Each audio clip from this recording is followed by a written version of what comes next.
সারা পৃথিবীর মানুষ কাবা শরীফে নামাজ আদায় করার জন্য যায়? কারণ হলো কাবা শরীফে এক ওয়াক্ত নামাজ পড়লে আল্লাহ রাব্বুল আলামিন 1,00,000 ওয়াক্ত নামাজের সওয়াব দান করেন। এক রাকাত নামাজ পড়লে 1,00,000 রাকাতের সওয়াব আল্লাহ দান করেন। একটা সেজদা দিলে আল্লাহ 1,00,000 সেজদার সওয়াব দান করেন। একটা রুকু করলে 1,00,000 রুকুর সওয়াব আল্লাহ দান করেন। একবার সুবহানা রাব্বিয়াল আ'লা পড়লে 1,00,000 সুবহানা রাব্বিয়াল আ'লার সওয়াব আল্লাহ দিবেন। একবার সুবহানা রাব্বিয়াল আযীম পড়লে 1,00,000 সুবহানা রাব্বিয়াল আযীমের সওয়াব আল্লাহ পাক দিবেন। একবার রব্বানা ওয়ালাকাল হামদ পড়লে 1,00,000 বার পড়ার সওয়াব আল্লাহ পাক দান করবেন। একবার সূরা ফাতিহা পড়লে 1,00,000 সওয়াব দান করবেন। একবার সূরা ইখলাস পড়লে 1,00,000 বার ইখলাস পড়ার সওয়াব দান করবেন। বলেন আল্লাহু আকবার। إن أول بيت وضع للناس للذي بمكة مباركا وهدى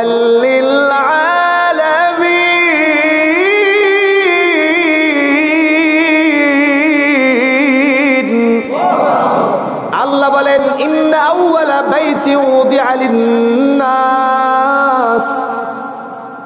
ও আমার বান্দারা ভালো করে শুনো, আমি আল্লাহ পৃথিবীর সর্বপ্রথম যেই ঘর বানাইলাম মানুষের জন্য, লাল্লাযী বিবাক্কাতা, ওই ঘরটা আমি আল্লাহ মক্কায় বানাইছি। বলেন আল্লাহু আকবার। ওই ঘরটা মক্কার যেই বাইতুল্লাহ আছে, যেই কাবা আছে, আমি আল্লাহর ঘর মুবারাকা। এই ঘরটা হলো সারা পৃথিবীর মানুষের জন্য বরকতের জায়গা। আল্লাহু আকবার।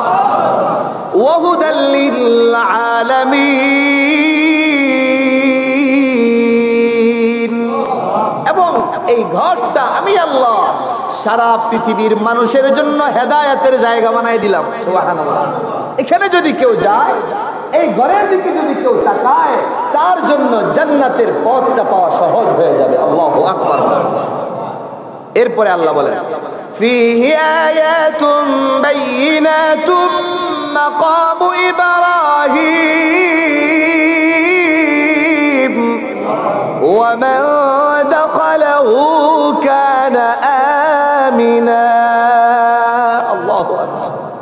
আল্লাহ বলেন, ফীহি আয়াতুন বাইয়িনাত, আমার ওই ঘরের পাশে এমন একটা নিদর্শন আছে, যে নিদর্শনটা হলো পুরো পৃথিবীর মানুষের জন্য সুস্পষ্ট নিদর্শন। আর সেটা হলো মাকাম ইব্রাহিম, আমার বন্ধু ইব্রাহিম। আমার বাইতুল্লাহ যখন আমি আল্লাহ ড্রয়িং করে দেওয়ার পরে, হযরতে নূহের জামানায় ওই প্লাবনের সময় চতুর্থ আসমানে আমি আল্লাহ বাইতুল্লাহ উঠিয়ে নেওয়ার পরে, যখন পৃথিবীর জমিনে, মক্কার জমিনে বাইতুল্লাহ ছিল না, আমি আল্লাহ আমার বন্ধু ইব্রাহিম এবং ইসমাইলকে যখন বাইতুল্লাহ বানানোর আদেশ দিলাম, ইব্রাহিম যখন বাইতুল্লাহ বানাইতেছিল, একতলা বানানোর পরে উপরে উঠার আর জায়গা নাই। আমি আল্লাহর কাছে ইব্রাহিম দরখাস্ত করলো, আল্লাহ উপরের ইটগুলো, উপরের পাথরগুলো আমি কিভাবে গাঁথুনি করব? আমি আল্লাহ ইব্রাহিমকে বলেছিলাম, ইব্রাহিম ওই যে একটা পাথর আমি আল্লাহ জিব্রাইলকে দিয়ে জান্নাত থেকে তোমার জন্য পাঠাইতেছি, এই পাথরের উপরে দাঁড়াইবা, অটোমেটিকলি পাথর তোমাকে লিফটের মতো উপরে উঠায় দিয়ে। বলেন আল্লাহু আকবার। হযরত ইব্রাহিম যেই পাথরের উপরে দাঁড়ায় ছিল, ইব্রাহিমের পায়ের ছাপ ওই পাথরের মধ্যে আমি আল্লাহ বসায় দিলাম, পাথরটাকে আমি আল্লাহ নরম করলাম, ইব্রাহিমের পায়ের ছাপ পাথরের মধ্যে বসে যায়। আজও পর্যন্ত ওই আমার ঘর বাইতুল্লাহর পাশে আমি আল্লাহ সেই পাথরটাকে নিদর্শন স্বরূপ রেখে দিয়েছি। বলেন আল্লাহু আকবার। ফীহি আয়াতুম বাইয়িনাতুম মাকামু ইব্রাহিম, ওই বাইতুল্লাহ পাশে মাকাম ইব্রাহিম, ইব্রাহিমের দাঁড়ানোর জায়গা, পায়ের ছাপ আমি আল্লাহ রেখে দিয়েছি। ওয়া মান দাখালাহু কানা আমিনা, যে ব্যক্তি এই বাইতুল্লাহর সীমানার মধ্যে ঢুকবে, যে ব্যক্তি হারামের সীমানার মধ্যে ঢুকবে, কানা আমিনা, আমি আল্লাহর স্পেশাল নিরাপত্তার মধ্যে অন্তর্ভুক্ত হয়ে যাবে। আয়াতে আল্লাহ বললেন তিনটা বাইতুল্লাহর তিনটা ফজিলত আল্লাহ বললেন, কাবা ঘরের তিনটা ফজিলত আল্লাহ বললেন। এক নাম্বার, সারা পৃথিবীর মানুষের জন্য বরকত, সুবহানাল্লাহ বলেন। এক নাম্বার, সারা পৃথিবীর মানুষের জন্য, সবাই বলেন সারা পৃথিবীর মানুষের জন্য। দুই নাম্বার, সারা পৃথিবীর মানুষের জন্য হেদায়াত, সারা পৃথিবীর মানুষের জন্য হেদায়াত। তিন নাম্বার, সারা পৃথিবীর মানুষের জন্য নিরাপত্তার জায়গা, সুবহানাল্লাহ। আল্লাহ আমাদেরকে যাওয়ার তৌফিক দেন, বলেন আমিন। এরপরে আল্লাহ বলেন তিনটা ফজিলত বর্ণনা করে বলেন ওয়ালিল্লাহি আলান নাসি হিজ্জুল বাইত মান ইসতাতা ইলাইহি সাবিলা। আল্লাহ পাকের ঘরে ওয়ালিল্লাহি আলান নাসি হিজ্জুল বাইত, তারা যাতে আমার সেই ঘরের হজ করতে যায় আল্লাহর সন্তুষ্টি অর্জনের জন্য। মানিস্তাতা ইলাইহি সাবিলা, যে ওই ঘর পর্যন্ত যাওয়ার সক্ষমতা রাখে, সুবহানাল্লাহ। ওই ঘর পর্যন্ত যাওয়ার সক্ষমতা যাদের আছে, আল্লাহ বলেন আমার সেই বান্দারা যেন আমি আল্লাহর সন্তুষ্টির জন্য হজ করতে আসে, আমার ঘরের জিয়ারতে আসে। আসলে পরে যদি কবুল হজ তাদের কপালে জুটে যায়, আমি আল্লাহ তাকে নবজাতক শিশুর মতো নিষ্পাপ বানায় দিব। জোরে বলেন না আল্লাহু আকবার। কাবাঘর শরীফের উদ্দেশ্যে যারা সফর করবে, ওই সফরটা আল্লাহ পাক ইবাদতের মধ্যে অন্তর্ভুক্ত করে নেবেন, সুবহানাল্লাহ। জোরে বলেন না সুবহানাল্লাহ। হাদিসের কিতাবের নাম সহিহ বুখারী, 1189 নম্বর হাদিস, 1189 নম্বর হাদিস। বর্ণনাকারী হযরতে আবু হুরায়রা রাদিয়াল্লাহু তাআলা عن أبي هريرة رضي الله تعالى عنه قال رسول الله صلى الله عليه وسلم لا تشد الرحال إلا إلى ثلاثة مساجد। আল্লাহর নবী বলেন তিন মসজিদ এর উদ্দেশ্য ছাড়া অন্য কোন মসজিদে নামাজ পড়ার উদ্দেশ্যে সফর করা জায়েজ নাই। তিন মসজিদ ছাড়া অন্য কোন মসজিদে নামাজের উদ্দেশ্যে সফর করা জায়েজ নাই। এক নাম্বার মসজিদ হলো আল মসজিদুল হারাম, আল্লাহু আকবার বলেন।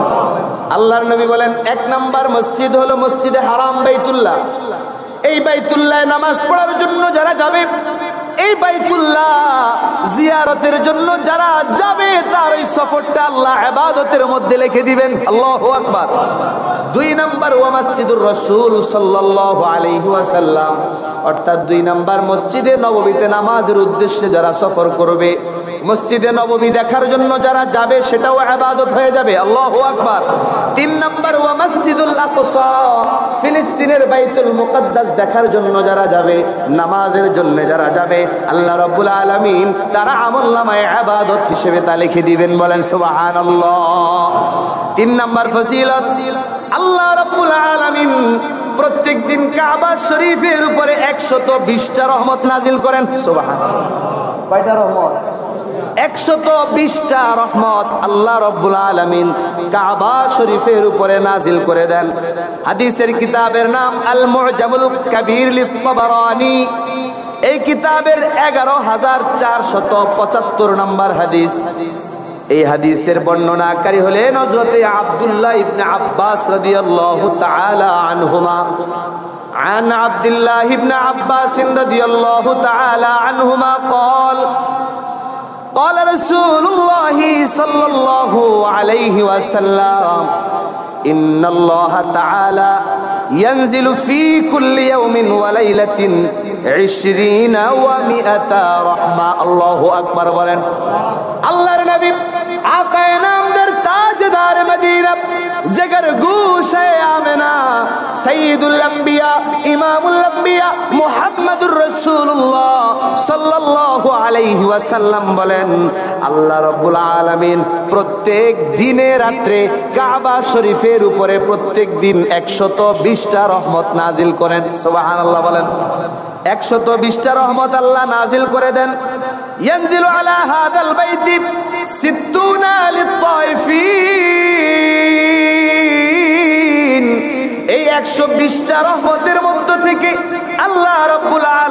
60টা রহমত যারা বাইতুল্লাহর তাওয়াফ করে তাদের উপরে নাজিল করেন। সুবহানাল্লাহ।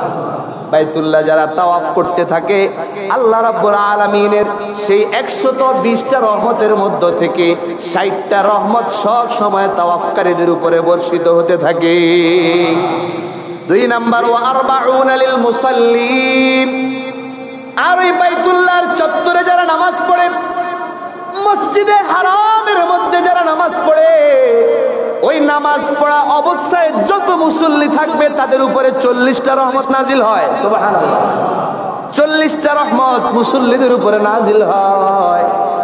ওয়া 20 লিন-নাজিরিন, আর যারা তাওয়াফও করে না, নামাজও পড়ে না, যারা বাইতুল্লাহর তাওয়াফও করে না, বাইতুল্লাহ যারা নামাজও পড়ে না, এক কোনায় বসে বসে বাইতুল্লাহর দিকে তাকায় রইছে, বাইতুল্লাহর চোখ দিয়া তাকায় দেখে, আল্লাহর নবী বলেন আল্লাহ 20টা রহমত তাদের উপরে নাজিল করেন।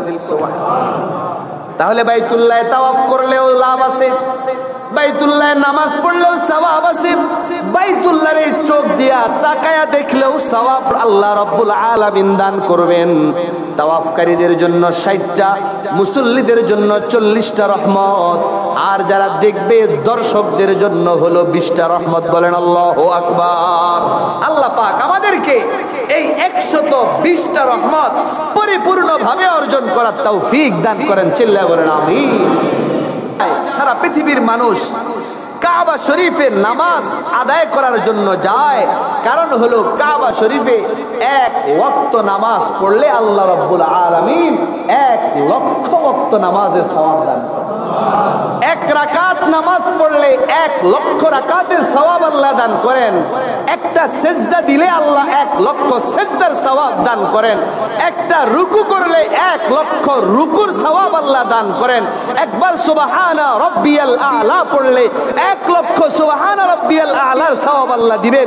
একবার সুবহানা রাব্বিয়াল আযীম পড়লে 1 লক্ষ সুবহানা রাব্বিয়াল আযীমের সওয়াব আল্লাহ পাক দিবেন। একবার রব্বানা ওয়ালাকাল হামদ পড়লে 1 লক্ষ বার পড়ার সওয়াব আল্লাহ পাক দান করবেন। একবার সূরা ফাতিহা পড়লে 1 লক্ষের সওয়াব দান করবেন। একবার সূরা ইখলাস পড়লে 1 লক্ষ বার ইখলাস পড়ার সওয়াব দান করবেন। বলেন আল্লাহু আকবার। এর চাইতে ফজিলতের জায়গা, এর চাইতে দামি জায়গা, এর চাইতে বেশি সওয়াব অর্জনের জায়গা পৃথিবীতে আর দ্বিতীয়টা নাই। বলেন আল্লাহু আকবার। হাদিসের কিতাবের নাম সুনানু ইবনে মাজাহ। ইবনে মাজাহ শরীফের 1406 নম্বর হাদিস, 1406 নম্বর হাদিস। বর্ণনাকারী হলেন হযরতে জাবের রাদিয়াল্লাহু তাআলা عن جابر رضي الله تعالى عنه قال أن رسول الله صلى الله عليه وسلم قال হযরত জাবের বলেন রাসূলুল্লাহ সাল্লাল্লাহু আলাইহি ওয়াসাল্লাম একদিন আমাদেরকে মসজিদে নববীতে নিয়ে বসলেন। মসজিদে নববীতে বসার পরে আল্লাহর নবী মুহাম্মদুর রাসূলুল্লাহ সাল্লাল্লাহু আলাইহি ওয়াসাল্লাম আমাদেরকে বলতেছেন, ও আমার সাহাবারা ভালো করে শোনো, সালাতুন ফি মসজিদি আফদালু মিন আলফি সালাতিন ফি মা সিওয়াহু। আল্লাহু আকবার। ও আমার সাহাবীরা শোনো, তোমরা যেই মসজিদে আছো, অর্থাৎ আমার মসজিদ মসজিদে নববী, এই মসজিদে যদি তুমি 1 ওয়াক্ত নামাজ পড়ো, অন্য মসজিদে নামাজ পড়ার চাইতে 1000 গুণ বেশি সওয়াব আল্লাহ দান করবেন। সুবহানাল্লাহ। অন্য হাদিসের মধ্যে আল্লাহর নবী বলেন, আমার মসজিদে যারা নামাজ পড়বে আল্লাহ রাব্বুল আলামিন ওই ব্যক্তির আমলনামায় 50,000 ওয়াক্ত নামাজ পড়ার সওয়াব দিয়ে দিবেন। বলেন আল্লাহু আকবার। এই হাদিসে নবী বললেন 1000 ওয়াক্ত নামাজের সওয়াব আল্লাহ দিবেন।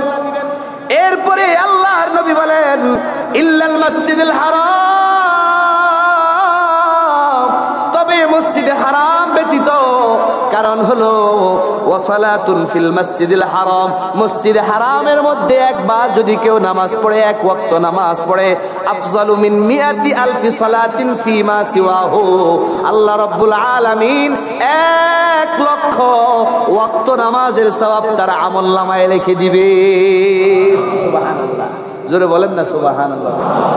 এই যে আমরা ফজিলত গুলো জানলাম, কাবা শরীফের 4টা ফজিলত আমরা জানলাম, এক নাম্বার ফজিলত, আল্লাহ এই কাবা শরীফকে, বাইতুল্লাহকে সারা পৃথিবীর মানুষের জন্য বরকত বানিয়েছেন, সারা পৃথিবীর মানুষের জন্য হেদায়েতের জায়গা বানিয়েছেন, সারা পৃথিবীর মানুষের জন্য নিরাপত্তার জায়গা বানিয়েছেন। সুবহানাল্লাহ। দুই নাম্বার, কাবা শরীফের উদ্দেশ্যে হজের সফরে যারা সফর করবে, বের হবে, ঘর থেকে বের হইয়া ওই বাইতুল্লাহ পৌঁছা পর্যন্ত পুরো সময়, বাইতুল্লাহ থেকে আবার দেশে আসা পর্যন্ত পুরো টাইম 40-45 দিন ইবাদতের খাতায় আল্লাহ নাম লিখতে থাকবে। সুবহানাল্লাহ। তিন নাম্বার, আল্লাহ পাক কাবা শরীফের উপরে দৈনিক 120টা রহমত নাজিল করেন। এই 120-এর মধ্যে যারা তাওয়াফ করে তাদের জন্য 60টি, যারা নামাজ পড়ে তাদের জন্য 40টি, যারা কাবা শরীফের দিকে তাকায় থাকে তাদের জন্য 20টি রহমত।